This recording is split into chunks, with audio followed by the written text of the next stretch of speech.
Bapak Ibu yang terkasih di dalam Tuhan Yesus, selamat pagi, selamat bertemu kembali di dalam ibadah Minggu tanggal 5 Juli 2020. Hari ini bersukacita bisa bersekutu bersama melalui ibadah program streaming. Majelis Gereja mengucapkan selamat beribadah Minggu tanggal 5 Juli 2020 dalam persekutuan keluarga di rumah masing-masing. Ibadah yang kita lakukan saat ini tanpa mengurangi nilai-nilai iman dan persekutuan. Kiranya kita tetap mampu dan menghayati makna ibadah dengan tetap percaya bahwa Tuhan di tengah-tengah kita semuanya. Ini semua kita lakukan sebagai tanggung jawab dan kesaksian dalam mendukung himbauan pemerintah dalam memutus rantai penyebaran virus corona. Warta selengkapnya tentang ibadah selama masa pandemi COVID-19 dan social distancing serta penerapan PSBB. Memperhatikan himbauan pemerintah tentang social distancing, maklumat Kapolri, PGI, Sinode GKJ, PGIW Jabar, pemberlakuan PSBB di Kota Bandung, dan situasi yang ada, maka pada bulan Juni, Majelis GKJ Kiara Condong masih menerapkan ibadah keluarga.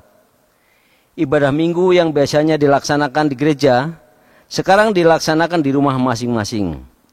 Untuk kelancaran ibadah rumah tangga atau keluarga tersebut, maka akan didistribusikan. Yang pertama adalah panduan ibadah dan teks khotbah beserta video khotbah dan didistribusikan melalui WA. Yang kedua, saat ini GKJ Kiara Condong juga menyediakan layanan ibadah online yang bisa dilihat di akun YouTube GKJ Kiara Condong dimulai pukul 8.30 waktu Indonesia bagian Barat. Tentang sidang majelis. Sidang majelis gereja akan diadakan pada hari ini, Minggu tanggal 5 Juli 2020.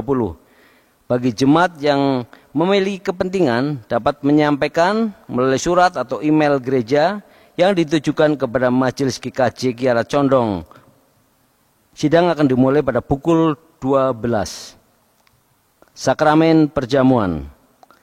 Sakramen perjamuan akan dilayankan pada ibadah Minggu tanggal 12 Juli 2020 secara online. Adapun materi perjamuan, anggur dan roti disediakan masing-masing keluarga. Untuk anggur dapat juga diganti dengan materi lain yang membantu penghayatan kita. Misalnya, anggur diganti dengan sirup yang berwarna merah dan sebagainya. Untuk roti dapat juga menggunakan roti tawar dan sebagainya. Sedangkan untuk persiapan perjamuan kudus diadakan secara serentak dalam ibadah pada hari ini Minggu tanggal 5 Juli 2020. Tentang layanan Komisi Anak.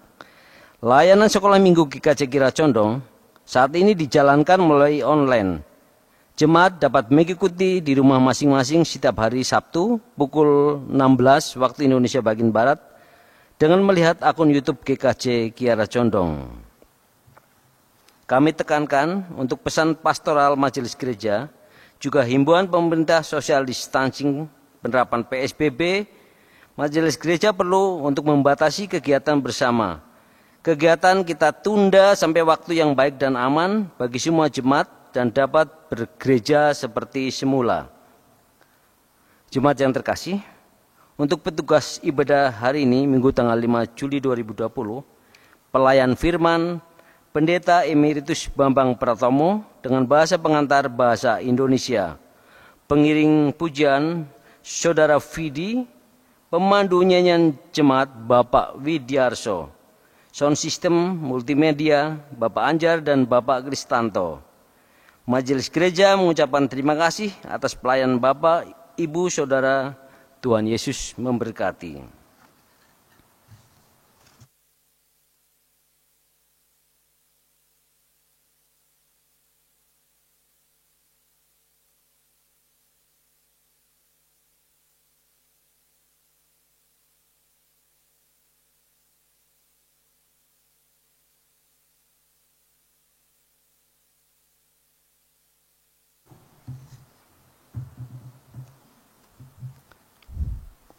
Marilah kita masuk di dalam ibadah. Saudara-saudari terkasih dalam Tuhan Yesus Kristus, hari Minggu pertama Juli ini kita kembali beribadah. Kita masih berkebaktian di rumah. Namun, mari kita satukan hati tetap dalam iman dan penghayatan bahwa Tuhan pasti mempunyai rencana terbaik untuk kita dan dunia ini. Saya undang Bapak Ibu untuk bangkit berdiri. Mari kita satukan hati memasuki ibadah. Kita memulai dalam penyembahan melalui lantunan lagu dari PKJ 13, bait yang pertama, kita masuk ke rumahnya.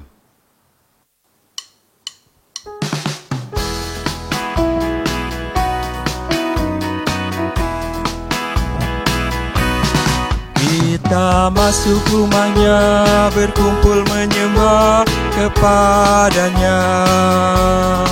Kita masuk rumahnya, berkumpul menyembah kepadanya. Kita masuk rumahnya, berkumpul menyembah kepada Kristus. Menyembah Kristus Tuhan. Tuhan itu baik kepada semua orang dan penuh rahmat terhadap segala yang dijadikannya.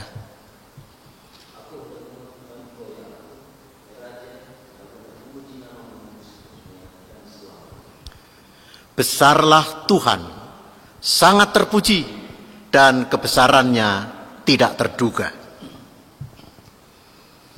Kasih karunia dan damai sejahtera dari Allah Bapa kita dan dari Tuhan Yesus Kristus ada pada saudara-saudara sekalian.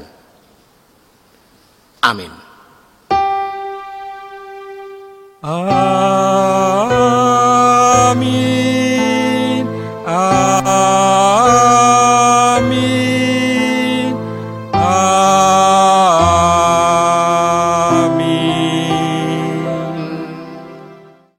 Jemaat, kami undang untuk duduk kembali.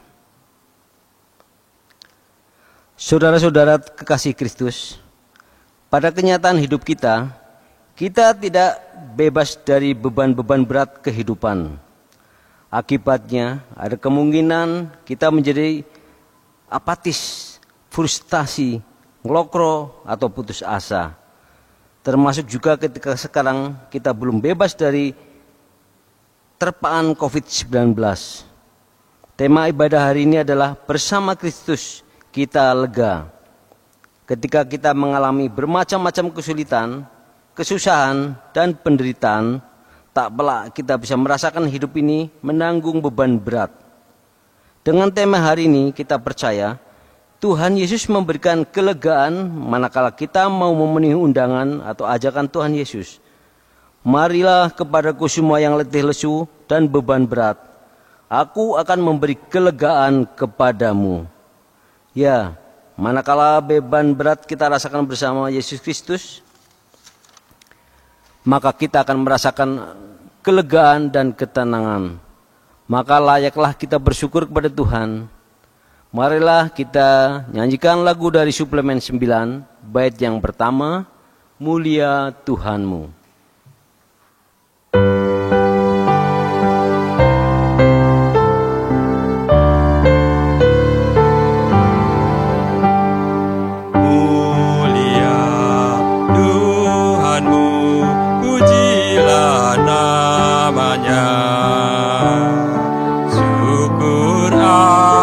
Kasih mesra yang telah diberikannya, sungguh tak ada taranya, melimpah tak putusnya.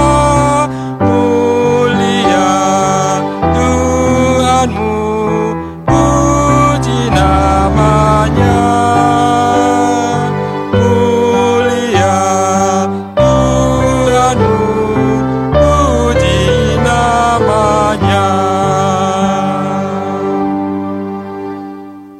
Saudara-saudara yang dikasihi oleh Tuhan, juga anak-anak, hari ini mari dalam litani tobat ini terlebih dahulu kita mendengarkan sabda yang terkait dengan hukum Tuhan.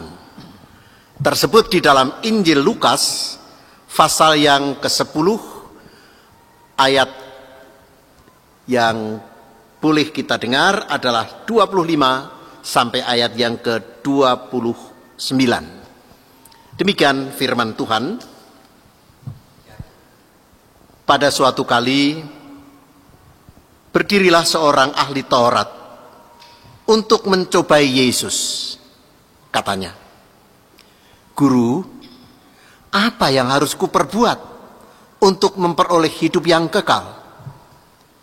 Jawab Yesus kepadanya, "Apa yang tertulis dalam hukum Taurat?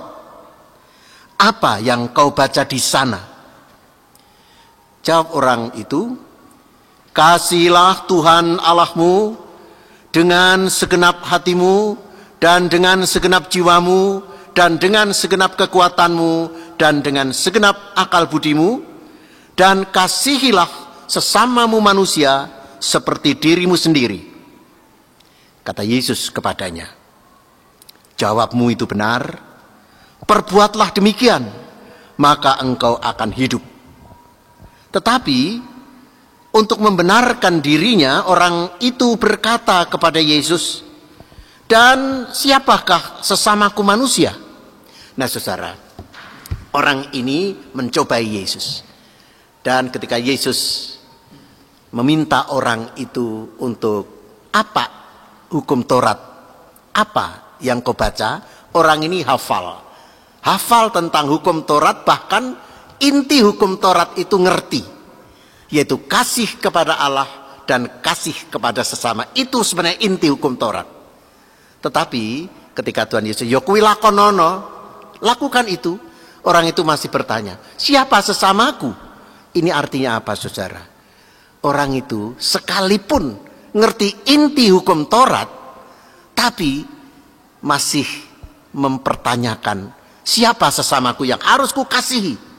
Artinya orang ini hanya tahu tentang bukti, yaitu dalil-dalil hukum Taurat, tapi nggak ngerti apa makna terdalam, yaitu hukum kasih. Nah, demikianlah hukum Tuhan. Ya Tuhan, kasihanilah aku. Ya Allah, hapuskanlah pelanggaranku menurut rahmat-Mu yang besar. Ya Allah, dengarkanlah seruan penyesalan dan perbuatanku. Mazmur penyesalanku menaikkan kepadamu ya Tuhan. Mari kita nyatakan penyesalan dosa kita. Lanjut dalam Mazmur 51 bait yang pertama.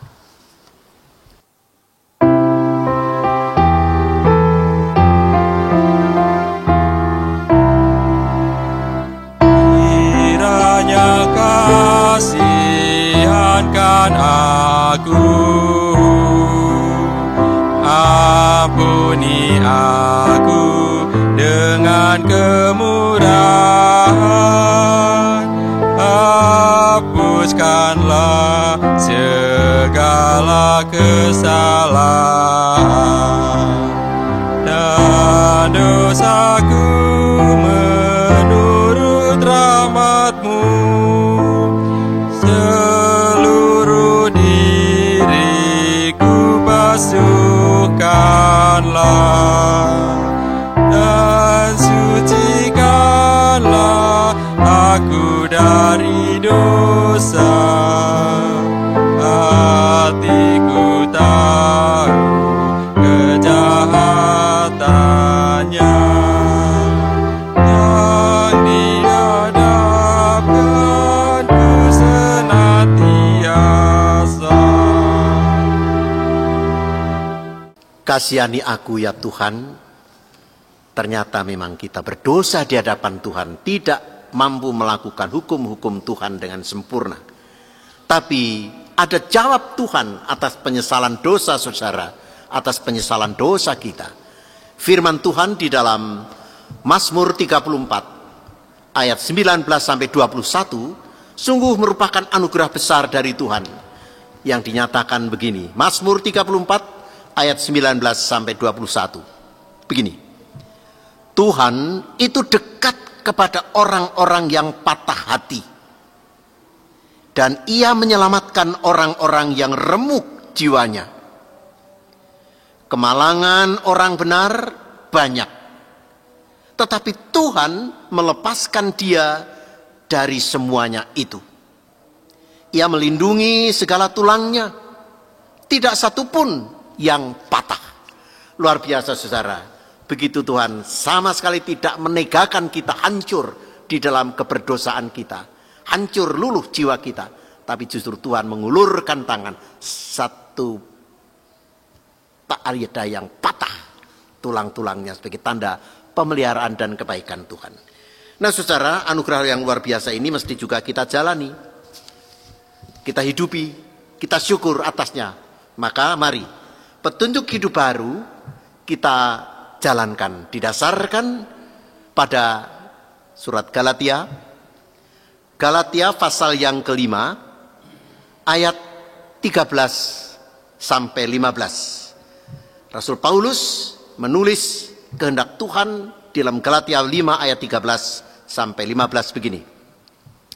Saudara-saudara, memang kamu telah dipanggil untuk merdeka.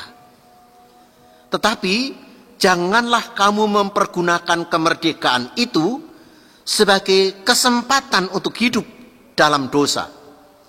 Melainkan layanilah seorang akan yang lain oleh kasih.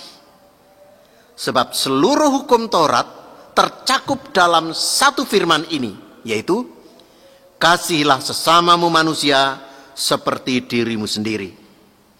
Tetapi jikalau kamu saling menggigit dan saling menelan, awaslah supaya jangan kamu saling membinasakan.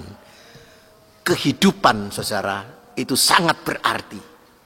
Oleh karena itu justru mengasihi sesama ini menjadi titik berangkat kita untuk terus memperhatikan kehidupan. Maka firman Tuhan, awas, segala yang Anda lakukan hendaklah Anda lakukan dalam kemerdekaan, dalam kebebasan, menerapkan kasih.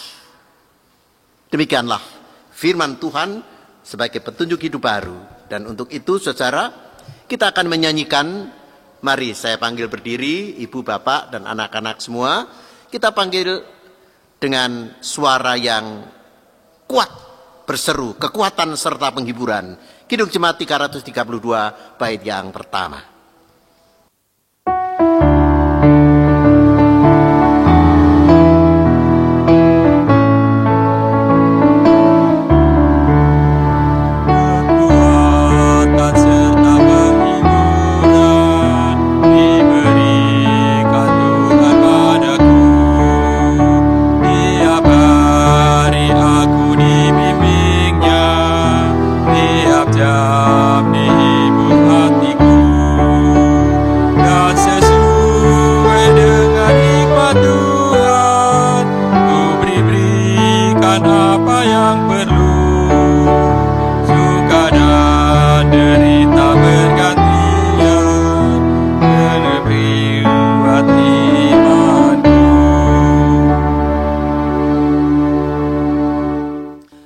Saudara-saudara, anak-anak, selamat jumpa dengan dalam ibadah ini. Saya kira kita semua sehat, kita semua tetap merasa terberkati oleh Tuhan dalam seluruh kehidupan kita, sekalipun kita ada dalam terpaan corona yang masih terus juga mewabah ini. Menguatkan pengharapan kita untuk tetap dalam kuasa pengasihan Tuhan, kita akan mendengarkan firman pada saat ini. Kita siapkan hati untuk mendengarkan firman Tuhan, dan untuk itu mari kita berdoa. Kita berdoa. Allah Bapa Surgawi, Bapa yang begitu mengasihi kami dengan pemeliharaan yang tidak henti-hentinya. Iman kami Kau pelihara saat ini melalui ibadah, dalam kami mendengarkan sabda. Curahkanlah urapan Roh Kudus untuk kami, baik kami yang ada di rumah, kami anak-anak, ayah, ibu, saudara-saudara, kakek, nenek kami, juga seluruh yang mendengarkan firman. Biarlah terberkati oleh firman yang Kau nyatakan pada hari ini. Biarlah firman hari Minggu ini boleh terus menguatkan pengharapan kami. Curahkanlah juga urapan Tuhan untuk saudara kami yang memberitakan firman Tuhan pada saat ini, supaya oleh pemberitaan kami boleh dibangun dalam pengharapan, iman dan kasih. Terima kasih Bapa, dalam kuasa Kristus Yesus Tuhan kami berdoa. Amin. Saudara yang dikasihi Tuhan, juga anak-anak, mari sekarang kita membuka Alkitab kita, ya. Kita membaca atau nyemak pembacaan firman Tuhan pada saat ini. Firman yang menyapa kita hari ini terambil dari Injil Matius. Injil Matius pasal 11 ayat 16 sampai 19, dilanjutkan dengan ayat yang ke-25 sampai ayat yang ke-30. Ya. Jadi Matius 11 ayat 16 sampai 19 dan ayat 25 sampai 30. Mari kita camkan, kita dengarkan firman Tuhan. Dengan apakah akan kuumpamakan angkatan ini? Mereka itu seumpama anak-anak yang duduk di pasar dan berseru kepada teman-temannya, kami meniup seruling bagimu, tetapi kamu tidak menari. Kami menyanyikan kidung duka, tetapi kamu tidak berkabung. Karena Yohanes datang, ia tidak makan dan tidak minum, dan mereka berkata, ia kerasukan setan. Kemudian Anak Manusia datang, ia makan dan minum, dan mereka berkata, lihatlah, ia seorang pelahap dan peminum, sahabat pemungut cukai dan orang berdosa. Tetapi hikmat Allah dibenarkan oleh perbuatannya. Pada waktu itu berkatalah Yesus, aku bersyukur kepadamu Bapa, Tuhan langit dan bumi, karena semuanya itu Engkau sembunyikan bagi orang bijak dan orang pandai, tetapi Engkau nyatakan kepada orang kecil. Ya Bapa, itulah yang berkenan kepadamu. Semua telah diserahkan kepadaku oleh Bapakku, dan tidak seorang pun mengenal anak selain Bapa, dan tidak seorang pun mengenal Bapa selain anak, dan orang-orang yang kepadanya anak itu berkenan menyatakannya. Marilah kepadaku semua yang letih lesu dan berbeban berat, aku akan memberi kelegaan kepadamu. Pikulah kuk yang kupasang dan belajarlah padaku, karena aku lemah lembut dan rendah hati, dan jiwamu akan mendapat ketenangan. Sebab kuk yang kupasang itu enak, dan bebanku pun ringan. Nah demikianlah saudara firman Tuhan pada saat ini. Berbahagialah saudara-saudara yang mendengarkan firman Tuhan, mencatatnya dalam hati, dan tentu melakukan dengan penuh keyakinan dan pengharapan. Ada nats yang akan kembali saya baca ulang. Mari kita semak bersama. Ayatnya yang ke-28 dan 29. Marilah kepadaku semua orang yang letih lesu dan berbeban berat, aku memberi kelegaan kepadamu. Pikulah kuk yang kupasang dan belajarlah padaku, karena aku lemah lembut dan rendah hati, dan jiwamu akan mendapat ketenangan. Nah demikian saudara firman Tuhan. Tema kita hari ini, bersama Yesus kita lega. Ya, bersama Yesus kita lega. Lega itu bahasa Jawa atau bahasa Indonesia ini? Lega itu rasanya plong gitu ya. Nggak ada beban berat lagi. Nek lega bahasa Jawane ya marem mak plong. Tapi lega juga bisa berarti wah, omahmu kok lega kaya ngene ya, luas. Kita bisa bebas untuk menikmati kebebasan ini. Saudara, biasanya ayat ini juga menjadi ayat atau kata-kata yang kita nyatakan kepada saudara kita, atau mungkin juga kita dengar ketika kita sedang dalam keadaan yang beban hidup ini berat. Udahlah, pokoknya tenang, ada Yesus.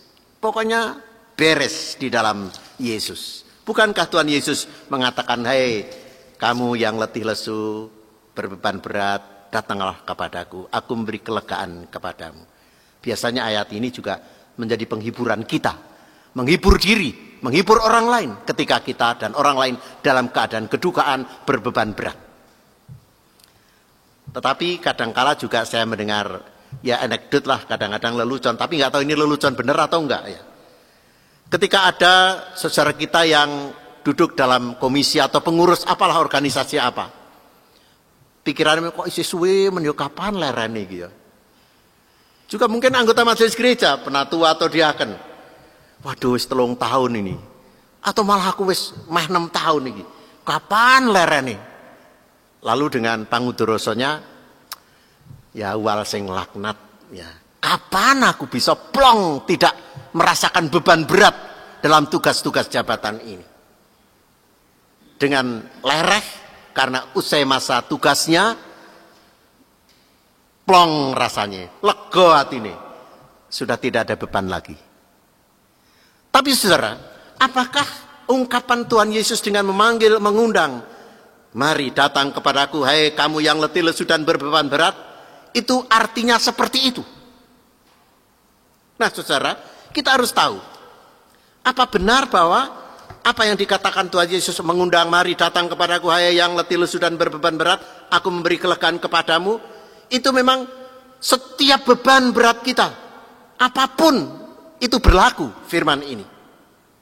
Atau seperti orang tadi, "Aduh, bebas wal sing laknat aku dari pekerjaan-pekerjaan beratku di bidang kekristenan, di bidang keagamaan, sehingga rasanya makplong nek aku selereh."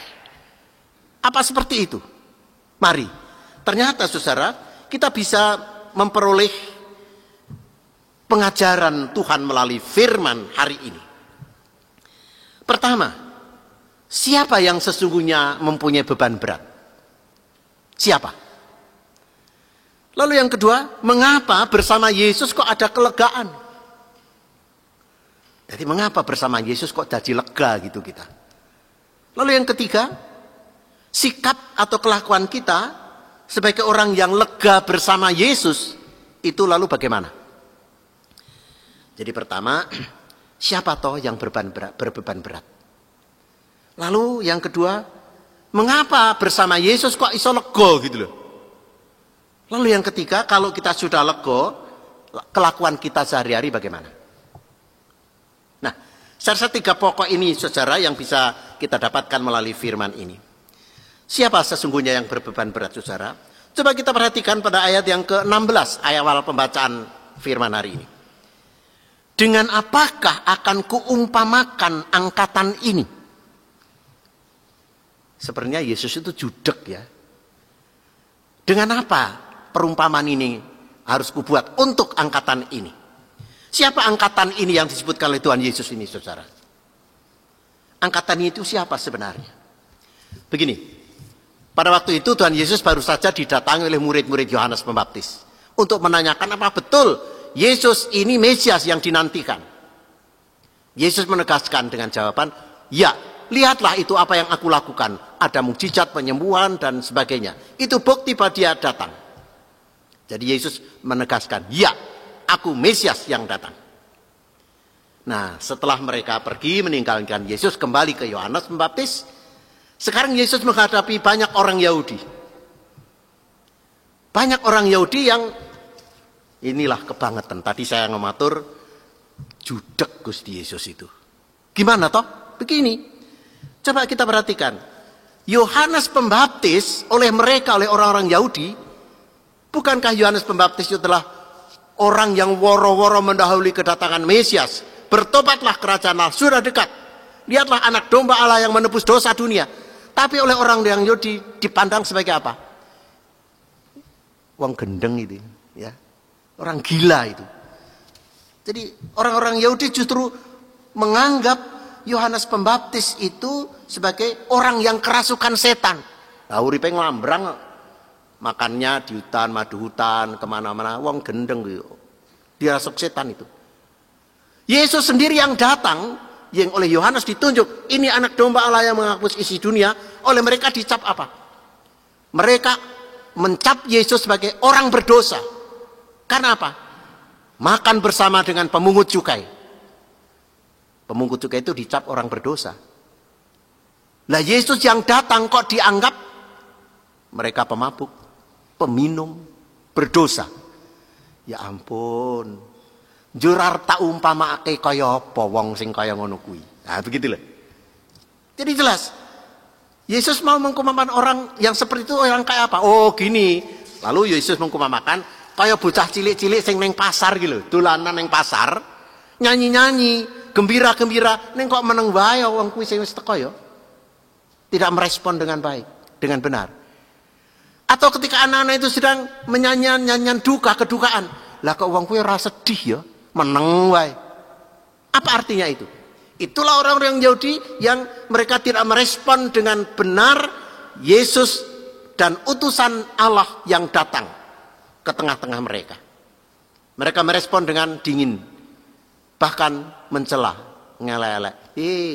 Yohanes itu kerasukan setan. Yesus itu pemabuk. Jurar tak umpamai kaya apa wong-wong sing kaya ngene iki.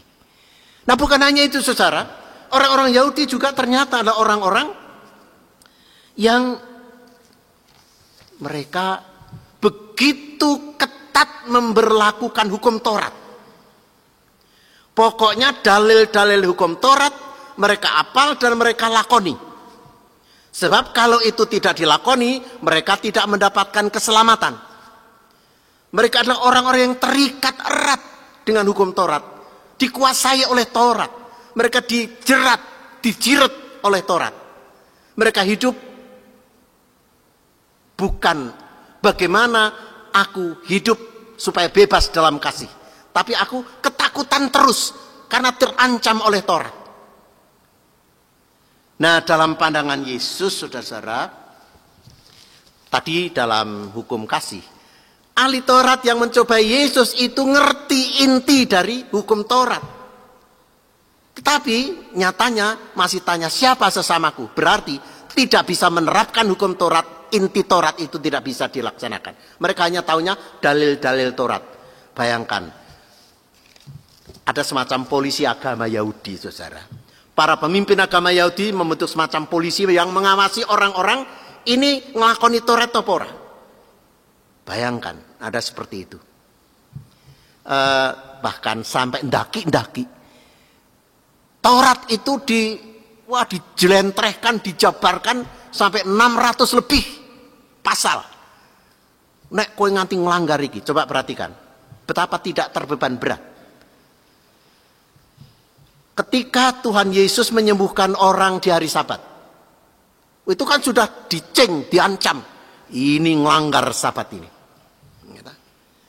Ketika Tuhan Yesus sedang berjalan, lalu murid-murid karena kelaparan lalu memetik gandum dalam perjalanan. Itu murid-muridmu itu melanggar Sabat. Ada hukumannya. Nah, Yesus Sabat ki nggo menungso apa menungso nggo Sabat? Nah, coba kita perhatikan, apa itu tidak beban berat? Bahkan saudara, melaku berjalan 400 meter itu wis ana hukume dosa. Nek kuwi dina Sabat. Berat kan?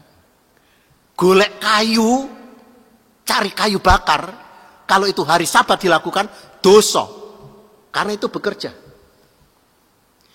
Dalam komunitas agama Yahudi di Sulawesi juga ada informasi kalau hari Sabat mereka ibadah nggak boleh naik kendaraan. Lah nek adoh piye? Jadi sebenarnya mereka terbeban berat oleh situasi keagamaan yang wah nek ora iki aku dosa, terancam oleh ancaman-ancaman penghukuman. Nah, dalam kacamata Yesus ini beban berat. Coba. Apa enggak berat? Nah, oleh karena itu orang-orang ini, angkatan itulah yang sedang dalam beban berat, walaupun mungkin mereka, ya gimana ya, wong agamaku udah ngatur gini, ya lakoni aja lah. Padahal mereka sedang tercekam oleh beban berat kehidupan mereka. Karena keterikatan mereka dengan Tuhan. Nah, Yesus adalah kemari. Hai kamu yang letih lesu dan berbeban berat. Ya orang yang seperti itulah yang dipanggil. Aku memberi kelegaan kepadamu. Saudara, bayangkan mereka sangat terbebani oleh menjalani hukum-hukum, dalil-dalil keagamaan mereka. Yang diungkapkan dalilnya iki ngene. Tapi tentang kasih, aduh. Ngerti intinya kasih tapi tidak melakukan. Karena takut ancaman dalil-dalil Taurat itu. Nah saudara, lalu kalau Tuhan Yesus mengungkapkan, kemari, hai kamu datanglah kepadaku, yang letih lesu berbeban berat, ya untuk orang-orang yang seperti itulah Tuhan Yesus menunjukkan undangannya. Nah dengan undangan itu saudara, hai kamu yang letih lesu berbeban berat, datanglah kepadaku. Apa itu artinya saudara? Yang pertama tentu artinya bahwa dengan undangan itu Yesus menyatakan dia punya kekuatan, dia memiliki kuasa untuk memerdekakan orang, untuk orang tidak terjerat dengan beban-beban keagamaan yang sangat menjerat, memberatkan itu. Dia punya wibawa untuk aku mampu membebaskan kamu, membuat kamu lega. Tapi yang kedua juga undangan ini untuk siapa saja yang baik diikat oleh jerat-jerat keagamaan itu maupun oleh beban-beban yang lain dalam kehidupan ini yang itu membebani. Kalau tadi dalam ilustrasi saya, anggota majelis gereja, penatua atau siapapun yang dalam kepengurusan merasa, wah abot temen ya, sanggane dadi bini sepuh diaken. Jadi kalau sudah masanya lereh, plong lega rasanya. Itulah orang yang terbebani berat karena keagamaannya. Mestinya itu disyukuri terus. Ini bukan berat, beban yang jeratan beban berat. Yesus justru mengundang, ayo kalau kamu yang seperti itu datang kepadaku. Artinya apa? Kita melihat Yesus bukan melihat kepada apa yang kudu dilakoni itu. Yang ketiga saudara, apa kalau kita sudah datang kepada Yesus, lalu beban kita betul-betul hilang dan kita menjadi lega? Ah, nanti dulu. Coba. Tuhan Yesus masih berfirman, pikulah kuk yang kupasang. Jadi beban berat kita ternyata tidak bebas sama sekali. Karena Tuhan masih memasangkan kuk yang dipasangkan oleh Yesus. Berarti kita juga masih punya beban. Tapi tidak berat lagi. Enteng. Dan kalau kamu mengikuti aku, maka kamu mendapat ketenangan. Jadi kita juga masih ada beban. Kuk itu kan, kalau wong Jawa, wong tani itu ada sawah itu pasangan kebo untuk meluku gitu, itu pasangan, itu beban. Jadi Yesus masih memberi beban juga kepada kita. Kuk yang kuberikan itu pikulah. Jadi kita tidak bebas sama sekali dari beban. Tetapi, nah ini, bisa menjadi ringan. Karena apa? Firman berikut tadi. Belajarlah padaku. Karena aku lemah lembut dan rendah hati. Dan jiwamu akan mendapat ketenangan. Yesus memang masih memberi beban saya. Tapi dia katakan, belajarlah padaku. Karena aku lemah lembut, rendah hati, dan jiwamu mendapat ketenangan. Yang disebut lego atau tenang, ini dalam bahasa Yunaninya itu sebenarnya anapausis. Anapausis itu suasana di mana kita nyelehke, udahlah legowo tak selehke. Kita udah bebas, makplong rasanya hati. Kita bisa beristirahat. Karena ada yang menanggung, ada yang memikul. Jadi kita menjadi enak. Nah, itulah suasana yang tergambarkan dengan panggilan undangan Yesus tentang ayo datang kepadaku. Kita bisa menjadi lega, kita menjadi ringan karena apa? Boleh belajar kepada Yesus. Kita boleh belajar kepada Yesus itu betul-betul melegakan, saudara. Karena apa? Dia lemah lembut. Apa yang dilakukan oleh Yesus? Yesus tidak terjerat oleh Taurat, tapi dia bebas melakukan kasih demi sejahteranya manusia, demi bebasnya manusia dari jeratan beban berat, bebasnya manusia dari sengsara kehidupannya, dari sakit penyakit, dari beban-beban sosial yang lain. Nah, Yesus justru ini loh, aku memberikan kesempatan, belajarlah padaku, karena aku ini sudah melakukan itu semua demi cintaku kepada manusia. Aku taat kepada Tuhan bukan karena aku takut kepada Tuhan. Aku taat kepada hukum bukan karena aku takut ancaman hukuman, tetapi aku taat kepada hukum, aku melakukan semua itu karena aku bersyukur. Maka sekalipun ada semacam larangan, nggak boleh orang Yahudi itu lewat daerah Samaria. Apa meneh ngomong-ngomong karo wong Samaria, itu mungsuh. Tapi apa yang dikatakan Yesus? Dilakukan. Dia jalan lewat sana omong-omong dengan perempuan Samaria. Demi keselamatan Samaria. Jadi tidak terbelenggu oleh larangan itu. Yesus menyembuhkan di hari Sabat. Itu larangan. Menyembuhkan itu pekerjaan. Lah Yesus melakukan pekerjaan menyembuhkan. Ini sudah diceng, diancam. Dosa kowe. Enggak. Saiki nek ana pitikmu kejegur sumur padane. Gampangnya gitu. Ayam kejebur sumur. Kira-kira kamu mau nolong itu enggak? Atau kamu biarkan itu mati? Nah, jadi demi kesejahteraan manusia dia tolong, sekalipun dalam Taurat dia melanggar Taurat karena dia menggenapi Taurat demi hidup dengan manusia. Nah, saudara, itu arti kalau Yesus memberi kelegaan. Itu berarti kita masih diberi kesempatan belajar kepada dia. Oh, dia ternyata melakukan sesuatu dengan kebebasan demi kasihnya kepada manusia. Hukum yang menjerat sehingga mengabaikan kasih, itu dia tebas saja. Karena kasih, maka dia berani melewati daerah Samaria, menyembuhkan di hari Sabat, dan banyak hal lain. Nah, saudara, maka ya lega kita. Nah, sekarang apa arti undangan Tuhan untuk kita zaman sekarang? Hei, kamu yang berbeban berat, mari datang. Aku memberi kelegaan kepadaku. Pikulah kuk yang kupasang. Apa artinya itu? Pastinya, saudara, kita bersyukur kepada Tuhan. Sampai saat ini Tuhan masih membolehkan kita. Ayo datang, datang, ayo datang. Coba bayangkan kalau Tuhan sudah enggak mengundang kita. Bagaimana kalau misalnya kita datang lalu, siapa kamu? Aku tidak mengenal engkau. Tuhan pernah katakan itu. Aku sudah begini, begitu, aku nggak kenal kau itu. Gimana?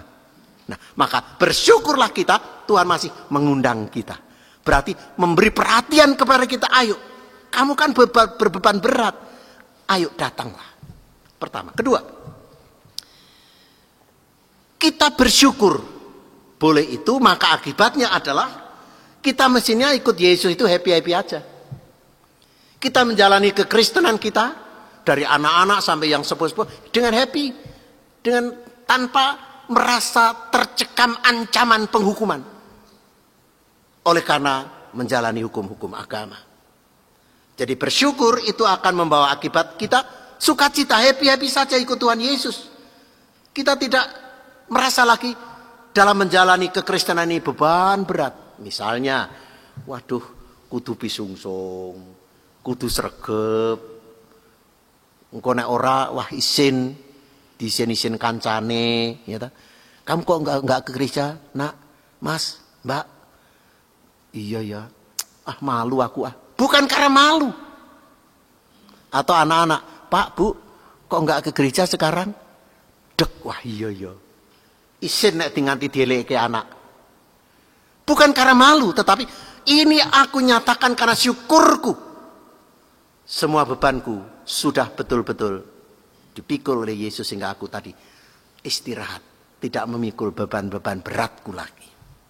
Yang ketiga, oleh karena itu Yesuslah yang menjamin kita. Maka beban berat dalam hal kekristenan kita sebenarnya sudah tidak ada lagi. kita menjalani dengan penuh syukur. Dan kenyataan hidup kita, bagaimana? Nyatanya kita juga masih berbeban berat, bukan? Secara ekonomi, sosial, apalagi sekarang dengan pandemi ini, kok ya cabut ya. Katanya ikut Yesus, enteng bebane. Piye iki? Nyatanya juga kita masih memikul beban kita masing-masing. Bagaimana ini? Nah, tentu saudara, undangan dan ajakan Tuhan Yesus tetap. Mari datang kepadaku. Dan respons kita mestinya juga tetap. Yaitu apa? Hidup bersyukur dalam kepasrahan. Tapi plus, nah ini. Pasrah plus apa? Tetap sukacita. Menjalani seluruh tatanan yang ada di tengah masyarakat yang ada di sekitar kita ini.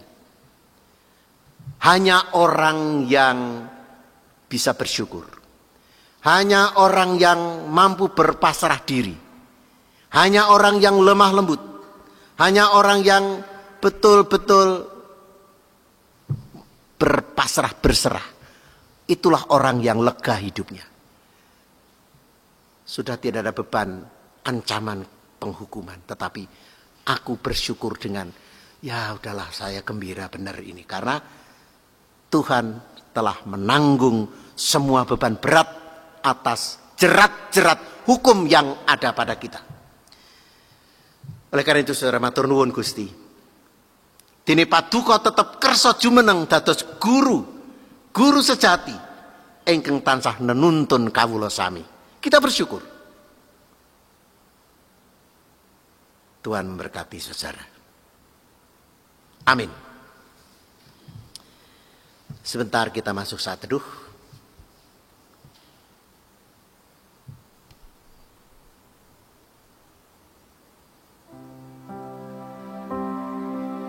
Puji Tuhan, kami boleh dikuatkan pengharapan kami oleh firman, di mana Tuhan Yesus mengundang kami untuk datang, dan kami siap untuk terus datang kepadamu Tuhan dengan kepasrahan, karena dari situlah berangkat leganya kehidupan ini. Amin. Kini kita dengar ada pujian yang mestinya juga menguatkan kita untuk kita terus berpengharapan, berserah dan pasrah kepada Kristus Yesus Tuhan kita.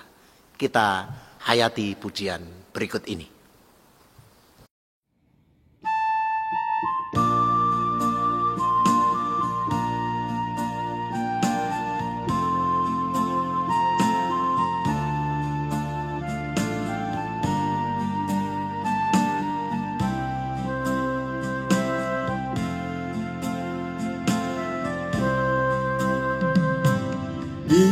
Bimbinglah aku,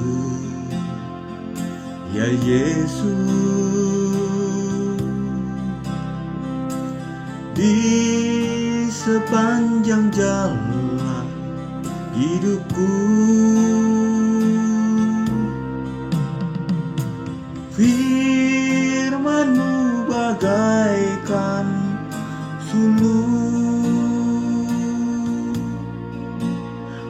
agar ku tak sesat di jalan. Dengan Yesus di sisiku, dengan Yesus membimbingku, dengan Yesus menopangku, ku tak jatuh.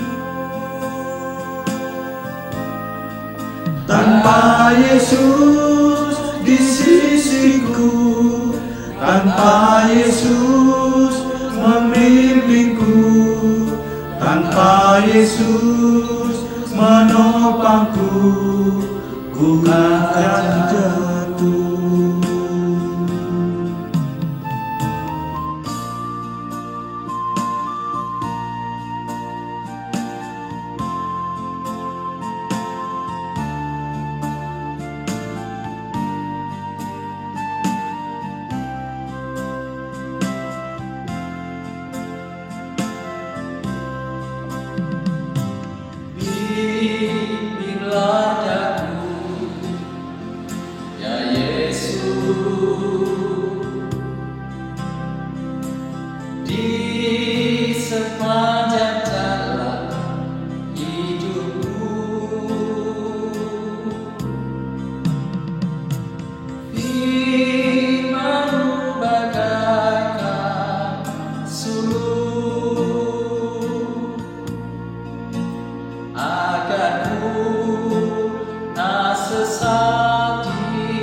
Dengan Yesus di sisiku, dengan Yesus membimbingku, dengan Yesus menopangku, ku tak jatuh.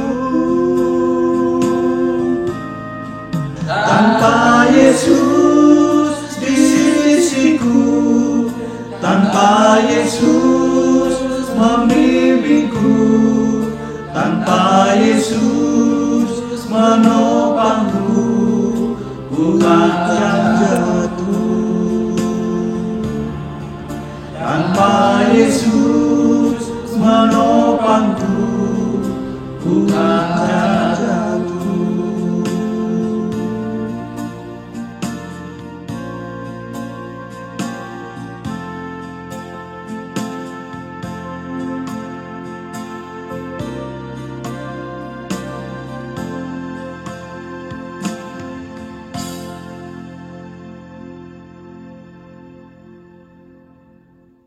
Ya, terima kasih atas pujian yang dinaikkan, dan biarlah ini menjadi penguatan kita semua.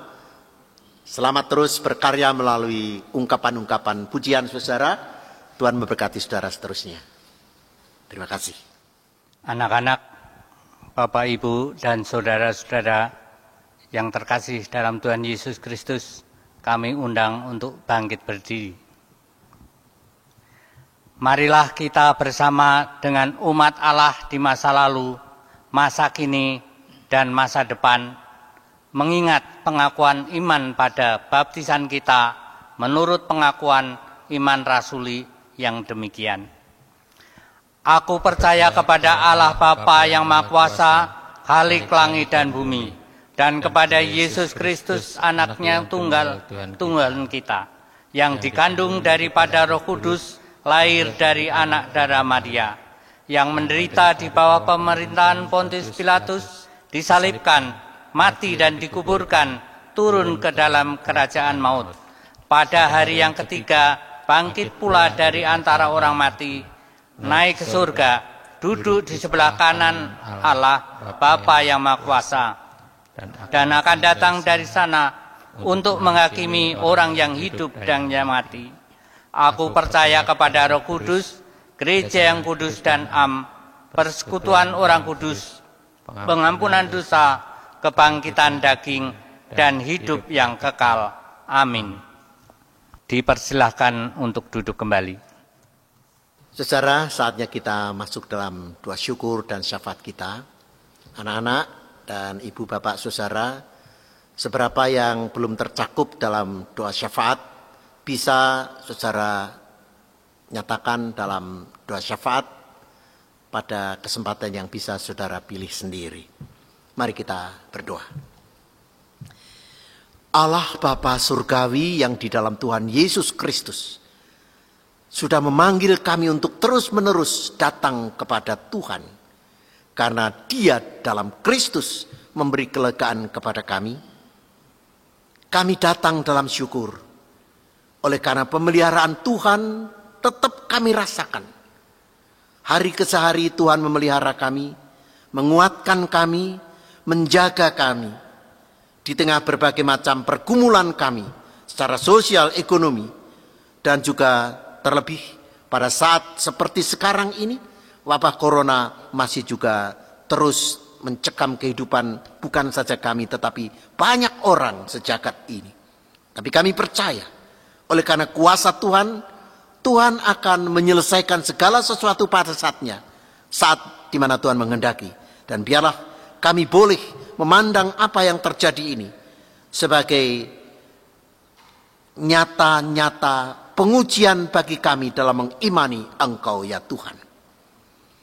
Kiranya juga Engkau berkenan memberkati orang-orang yang bergumul dengan hal-hal teknis terkait dengan COVID-19 ini, untuk mencegah pemaparannya, untuk merumuskan langkah-langkah strategis dan teknis, yaitu pemerintah dan pihak yang terkait, untuk terus-menerus menyuarakan suara bagaimana kami semua boleh menikmati hari-hari kami dengan penuh bahagia, sejahtera, terbebas dari ancaman corona ini.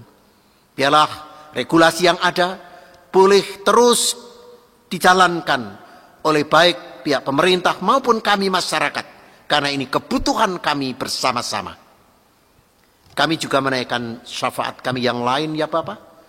Kami berdoa untuk anak-anak kami yang pada tingkat SD sampai SLA sekarang sedang libur semester, untuk menyiapkan pada tahun ajaran yang baru. Kami mohon anak-anak kami Tuhan lindungilah ya Tuhan. Sementara untuk jenjang terakhir dari jenjang pendidikan yang ada untuk memasuki jenjang pendidikan baru, baik SD ke SMP, SMP ke SMU, SMU ke perguruan tinggi, kiranya juga tetap dalam tuntunan dan bimbingan Tuhan untuk anak-anak kami itu. Kami berdoa juga untuk orang tua kami masing-masing. Mampukanlah mereka untuk tetap mendampingi kami para anak, supaya oleh pendampingan mereka kami boleh makin didewasakan, dicukupkan kebutuhan kami anak-anak. Kami berdoa untuk saudara-saudari kami yang lanjut usia, yang rentan terhadap ancaman-ancaman berbagai macam penyakit, bersama anak-anak yang masih kecil. Kiranya Tuhan lindungilah para orang tua kami, para yang lanjut usia, para adiuswo, para lansia, supaya tetap dapat menikmati hidup dalam syukur di tengah berbagai macam pergumulan mereka. Kuatkan mereka, terus didiklah mereka untuk benar-benar makin menyadari akan pentingnya kesehatan keseharian mereka. Cukupkanlah kebutuhan sandang pangan dan papan kami dan orang-orang ya Tuhan. Terkhusus juga atas dampak dari COVID-19 ini. Banyak orang yang terpapar secara ekonomi menderita, tapi kami percaya Engkau tidak akan membiarkan mereka. Pemeliharaan Tuhan nyatakan melalui berbagai macam uluran tangan dari macam-macam orang dan lembaga-lembaga. Kami datang juga untuk saudara-saudari kami yang sakit. Kami membawanya kepadamu ya Tuhan. Kami tidak mampu sebutkan mereka semuanya, tapi kami ingat saudara-saudari kami yang menderita sakit, bahkan karena usia lanjut mereka juga sakit-sakitan. Jamahlah mereka, beri kekuatan khusus untuk menikmati hidup karunia Tuhan dalam syukur juga. Bapa, kami mohon juga zaman Tuhan untuk saudara-saudari kami yang sedang dalam penderitaan sakit dan sekarang dalam pemulihan. Hanya Tuhanlah andalan hidup kami untuk mereka itu. Kini ya Tuhan, kami juga mohon berkat Tuhan, mohon urapan Tuhan untuk orang-orang yang Kau tempatkan pada bidang-bidang yang secara khusus berhadapan langsung dengan penyembuhan, dengan perawatan akibat corona ini. Para tenaga kesehatan kiranya diberkati secara khusus oleh Tuhan, Tuhan kuatkan. Kami berdoa juga ya Tuhan untuk kehidupan kami di tengah masyarakat lingkungan. Biarlah kami juga menjadi teladan dalam ketaatan kami untuk memenuhi protokol kesehatan sementara kami sedang menghadapi wabah corona ini. Gerakkanlah setiap kami untuk juga ambil bagian dalam meringankan beban saudara-saudari kami yang lain. Karena inilah wujud syukur kami, bukan menjadi beban berat, melainkan syukur kami karena Engkau sudah membebaskan kami dari beban-beban jerat kehidupan yang mematikan kami. Bapa, kami juga mohon berkat untuk gereja-gereja di dalam mengelola kehidupan gerejawi, terkhusus pada saat-saat ini. Biarlah kreativitas setiap gereja dikuduskan oleh Tuhan. Dan kami yakin juga Tuhan kuduskan ibadah seperti ini. Tuhan kuduskan tempat-tempat ibadah kami di rumah-rumah dan di tempat-tempat lain melalui seperti ini, melalui media ini. Biarlah melalui apa yang boleh kami rasakan ini, kehadiran Tuhan tetap kami rasakan. Karena ini juga cara Tuhan menjamah kami dimanapun kami berada. Bapa di surga, pada minggu yang akan datang, kami akan Tuhan undang untuk perjamuan kudus. kiranya kami mengerti makna itu dan kami menyanggupinya untuk ambil bagian. Bapa di surga, berkat-Mu untuk keluarga kami masing-masing.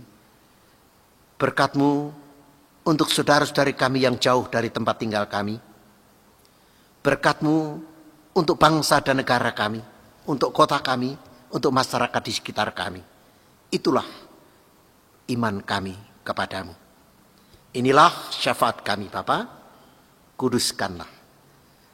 Semua ini kami naikkan hanya dalam Kristus Yesus Tuhan, Juru Selamat kami, yang terus memanggil kami untuk datang, karena Engkau memberi kelegaan kepada kami.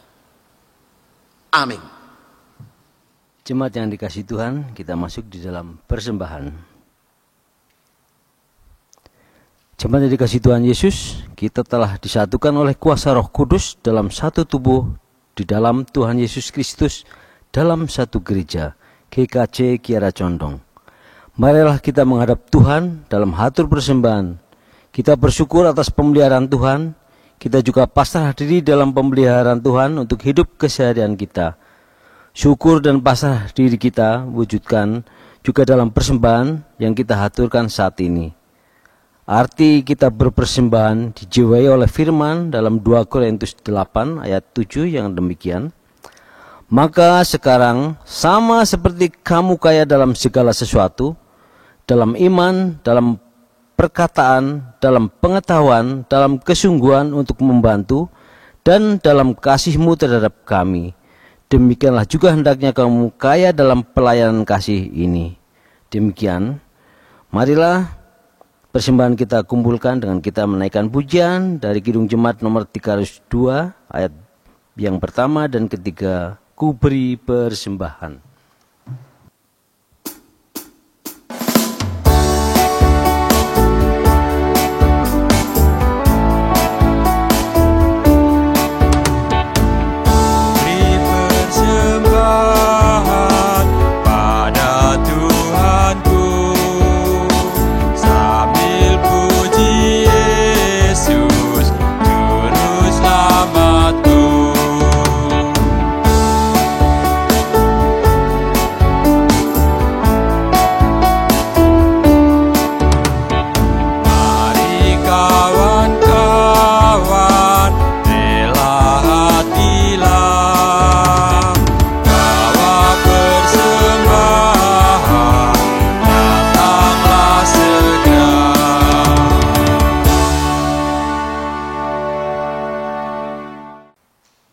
Bapak Ibu yang dikasihi Tuhan, marilah persembahan yang telah kita kumpulkan, kita bawa di dalam doa. Mari kita satu hati di dalam doa.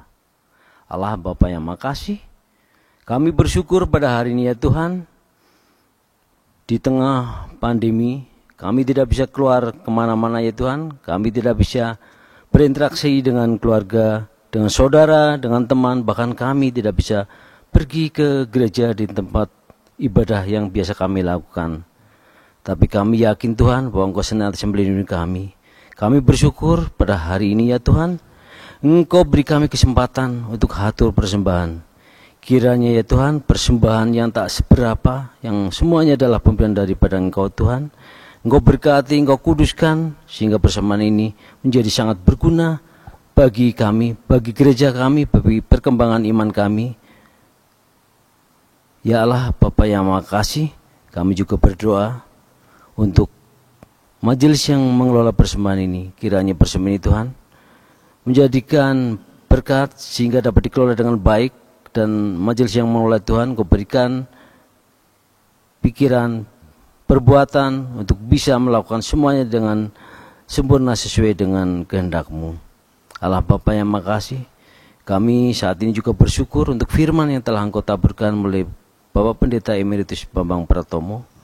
Kiranya ya Tuhan, firman itu menjadikan penguatan bagi kami, menjadikan kekuatan bagi kami di dalam menjalani kehidupan kami di tengah pandemi ini.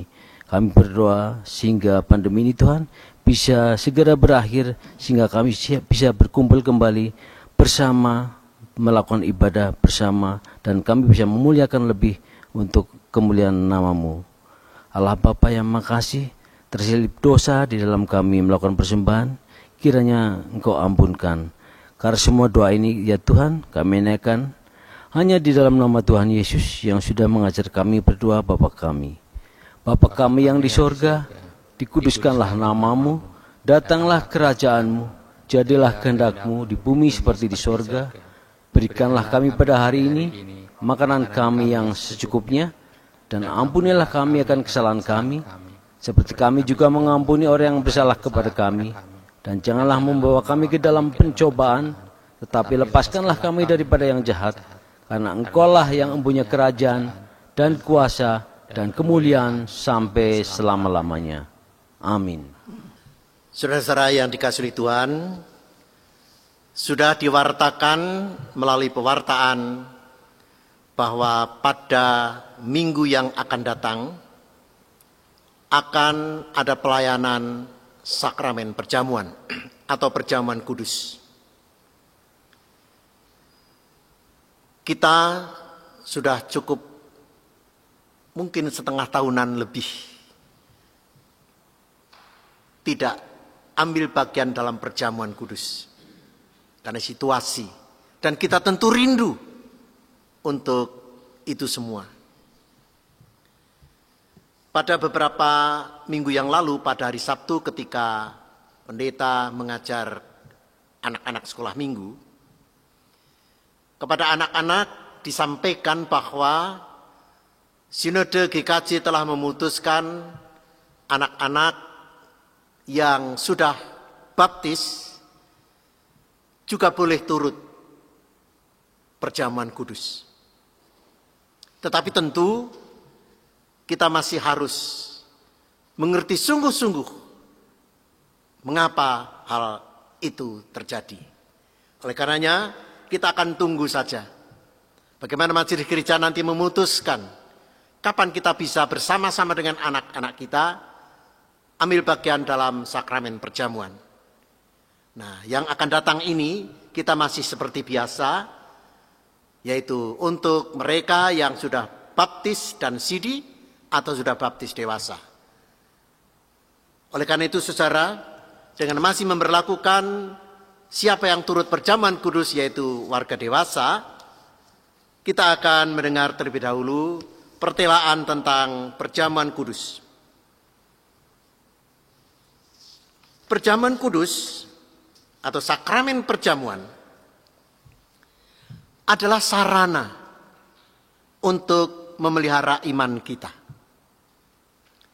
Sakramen perjamuan didasarkan pada perjamuan malam menjelang Tuhan Yesus disalib. Dalam perjamuan malam itu, Yesus Kristus mengambil roti, memecah-mecahkannya, dan memberikan roti itu kepada para muridnya, disertai sabda, "Inilah tubuhku yang diserahkan bagi kamu, perbuatlah ini menjadi peringatan akan aku." Demikian pula dilakukannya dengan cawan sesudah makan. Dengan cawan yang ada di tangannya itu, lalu dia berfirman, "Cawan ini adalah perjanjian baru oleh darahku yang ditumpahkan bagi kamu." Nah, saya rasa saudara ingat setiap pendadaran Bujono itu mesti disampaikan. Nah, sebagai sarana pemeliharaan iman, sakramen perjamuan mengandung makna yang pertama. Roti dan anggur adalah lambang tubuh dan darah Kristus. Dan itu menunjuk dan mengingatkan bahwa penyaliban dan kematian Kristus adalah dasar penyelamatan bagi manusia. Itu pertama. Yang kedua, sakramen perjamuan menunjuk dan mengingatkan bahwa orang percaya adalah satu keluarga Allah. Satu keluarga. Ketiga, sakramen perjamuan menunjuk dan mengingatkan keperjamuan sempurna di sorga sebagai kesempurnaan keselamatan. Keempat, sakramen perjamuan menunjuk dan mengingatkan pemberitaan kematian Kristus sampai ia datang kembali. Nah, itulah makna perjamuan kudus. Mari kita camkan itu. Lalu saudara, siapa yang diperkenankan turut sakramen perjamuan? Siapa yang dibolehkan ikut serta dalam perjamuan kudus? Untuk menjawabnya, tentu saudara harus menguji diri. Pertama, apakah sungguh menyadari dan mengakui bahwa diri saudara ada dalam keadaan berdosa dan tidak mungkin membebaskan diri sendiri dari dosa menurut kemampuan diri sendiri? Kedua, apakah sungguh bertobat dan menyerahkan hidup dengan keyakinan penuh kepada karya penyelamatan Allah di dalam kematian dan kebangkitan Kristus? Ketiga, apakah sungguh bertekad menyerahkan diri untuk hidup sesuai dengan firman Tuhan? Dan terakhir, apakah sungguh bertekad untuk menjalani hidup dengan penuh syukur atas anugerah penyelamatan Allah? Jadi siapa yang boleh ikut adalah orang yang sadar sungguh-sungguh berdosa, tidak mampu membebaskan diri dari dosa dengan kekuatan sendiri. Lalu sungguh bertobat, menyerahkan hidup dengan yakin penuh ada karya penyelamatan Allah di dalam kematian dan kebangkitan Kristus. Lalu bertekad serius menyerahkan hidup supaya mampu melaksanakan firman Tuhan dan hidup penuh syukur karena anugerah Tuhan. Nah saudara, khususnya Bapak Ibu, saudara yang diperkenankan turut ambil bagian dalam perjamuan kudus, yaitu yang sudah baptis kecil dan sudah sidi, serta yang sudah baptis dewasa, selaku hamba Tuhan, saya menegaskan bahwa sakramen perjamuan itu disediakan bagi orang-orang yang menyerahkan diri kepada Tuhan Yesus dengan menyesali dosa dan memohon kuasa Tuhan untuk menolong agar dapat melaksanakan semua perintah Tuhan itu.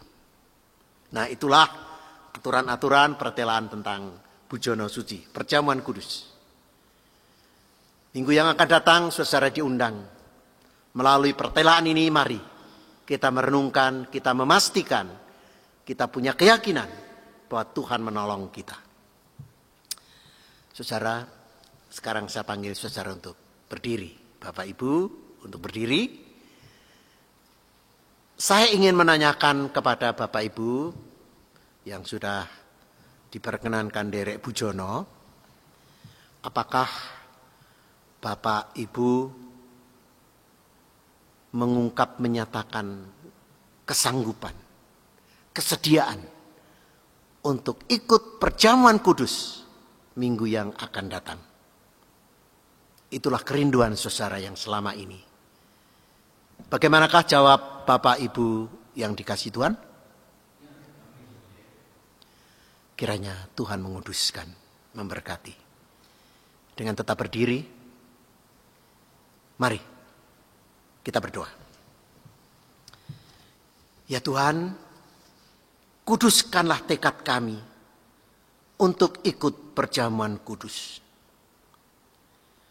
Sungguh kami merindukan kuasa-Mu yang memelihara iman kami melalui perjamuan kudus. Peliharalah kami sampai kami ambil bagian dalam perjamuan kudus minggu yang akan datang.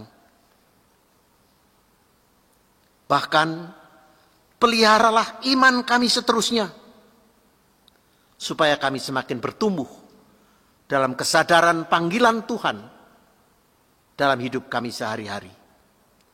Di dalam nama Tuhan Yesus Kristus kami berdoa. Amin. Ya saudara, kita menyatakan kesanggupan untuk ikut perjamuan kudus pada minggu yang akan datang, biarlah dikuduskan oleh Tuhan. Sekarang dengan tetap berdiri saudara, mari kita nyanyi Yesus terangku siang dan malam.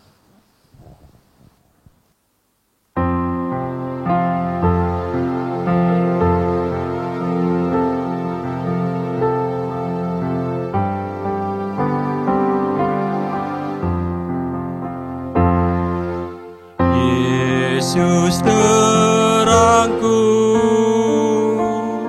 di siang dan malam. Ialah gembalaku setiap waktu. Yesus terangku di siang dan malam. Padanya ku menyerah selamanya.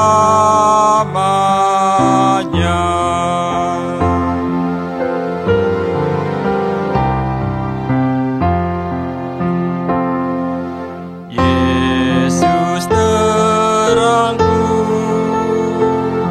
dalam perjalanan. Ia membimbing daku setiap saat. Yesus terangku sehingga tak sesat. Hanya pada kasih-Nya ketenangan.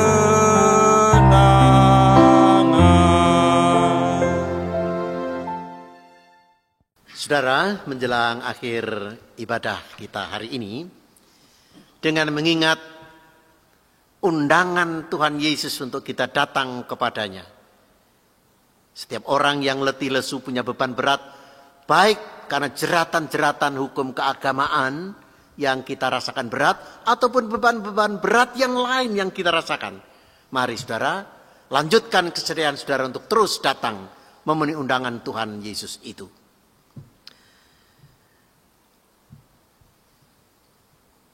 Kini arahkanlah hatimu kepada Tuhan. Kami mengarahkan hati kami kepada Tuhan dan bertekad terus bersama-Mu ya Tuhan.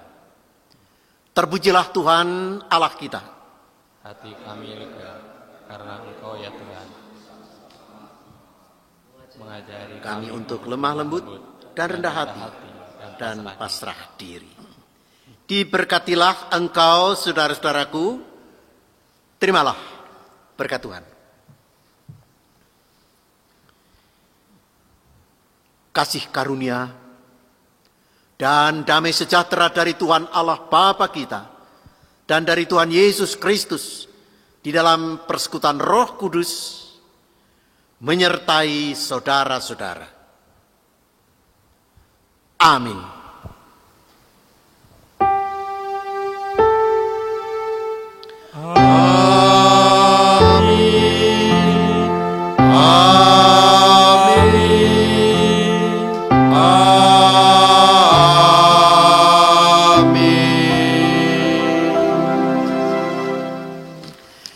Kita akan naikkan pujian di akhir ibadah ini dalam lagu Hanya Yesus Jawabanku.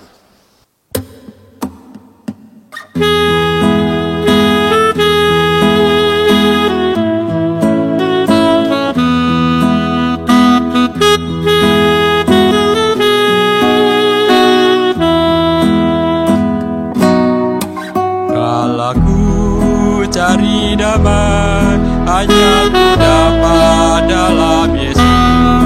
Kalau ku cari ketenangan,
Ibu dan Bapak-Bapak juga anak-anak,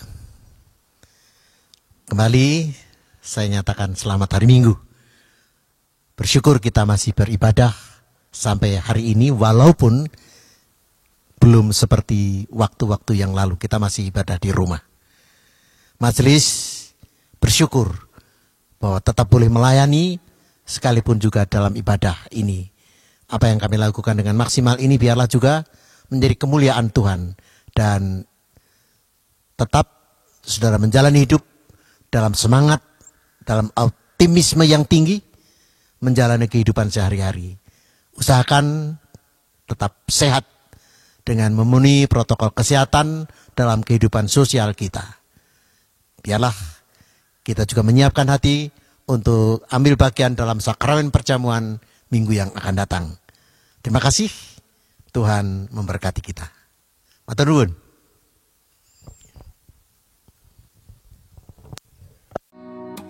Kalau ku cari damai, hanya ku dapat dalam Yesus.